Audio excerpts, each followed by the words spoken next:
কিভাবে? ওদের তো সেই লোক নাই। রাজনীতিতে হিসাব আছে, ভয় করবেন না আপনারা।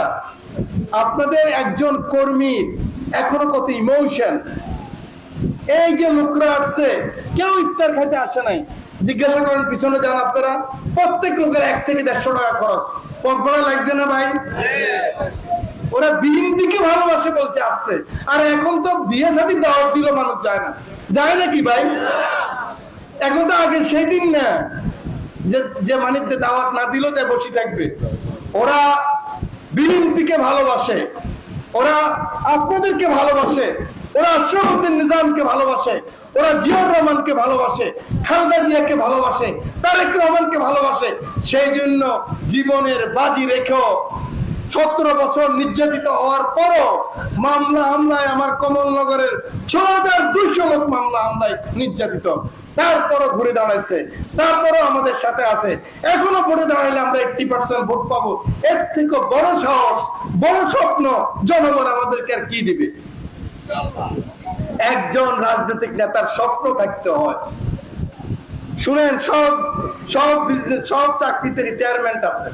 দেখেন, আর্মির এরকম মোচওয়ালা লোক, মেজর জেনারেল, 57 বছর বয়সে রিটায়ারমেন্ট, এরপরে 20 বছর চাকরি করতে পারে, কিন্তু তাকে আর্মিতে রাখে না। পুলিশের লোক কত জোয়ান, 60 বছরের রিটায়ারমেন্ট। রাজনীতিবিদের কোনো রিটায়ারমেন্ট নাই। এই যে ডোনাল্ড ট্রাম্প, ওর বয়স 82 বছর, জো বাইডেন, ওর বয়স 84 বছর, আমেরিকার যারা ফাইট করতেছে। রাজনীতিবিদ স্বপ্ন থাকতে হয়। গায়ের শক্তি বড় জিনিস না, স্বপ্ন এবং বুদ্ধি। গায়ের শক্তির জন্য তো আমার এরাই আছে। যুদ্ধ কি, মুক্তিযুদ্ধ কি বুড়া লোকে করছে নাকি ভাই? কোন বুড়া মানুষকে মুক্তিযুদ্ধ করছে? ওরা বুদ্ধি দিচ্ছে। যুদ্ধ করছে কে? কৃষকের ছেলে, শ্রমিকের ছেলে, ছাত্র, যুবক, ওরাই তো যুদ্ধ করছে।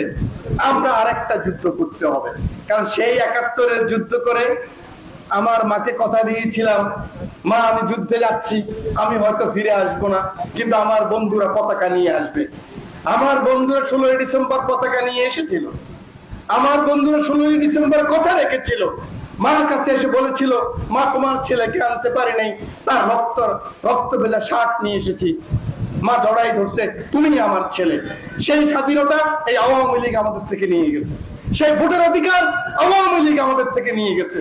সেই মুক্তিযুদ্ধের চেতনা আওয়ামী লীগ আমাদের থেকে নিয়ে গেছে। আমাদের সবকিছু হারিয়ে ফেলছি আমরা।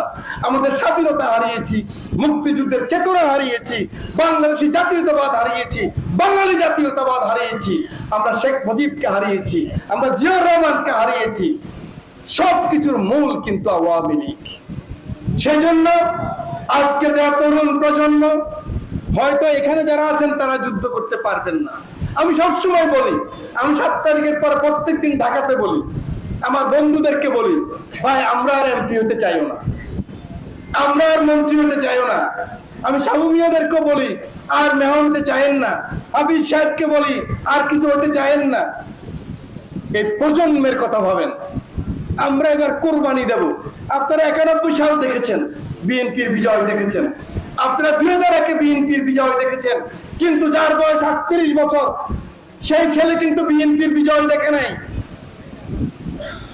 যেই ছেলে 2006 সালে মাত্র ক্লাস 9-এ পড়ে এই বলা শুরু করেছে, জিয়াউর রহমান জিন্দাবাদ, আজ তার বয়স 36 বছর, সে কিন্তু বিএনপির বিরাট কোন বিজয় দেখে নাই।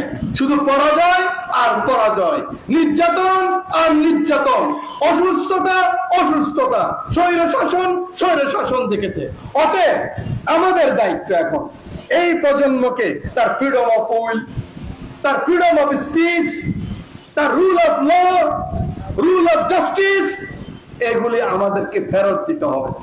ফেরত দিতে হলে শুধু আমরা স্বপ্ন দেখব, ওরা আমাদের হাতের লাঠি হবে, ওরা আমাদের অস্ত্র হবে। আমরা বুদ্ধি দেব, ওরা যুদ্ধ করবে, হাসিনার পতন হয়ে যাবে ইনশাআল্লাহ। কিন্তু আমরা যারা আরো পেতে চাই, হ্যাঁ, নির্বাচিত চৌধুরী পেতে পারে, বিজয় আশা করতে পারে, কারণ ওরা কিন্তু বিএনপির বিজয় দেখে নাই। আমরা যারা এমপি হয়েছি, মন্ত্রী হয়েছি, মেয়র হয়েছি, নেতা হয়েছি, আমরা কিন্তু কোরবানি দিতে হবে। এই কোরবানি আজকে এই কমলনগর ইফতার মাহফিল থেকে আমার নেতা তারেক রহমানের কাছে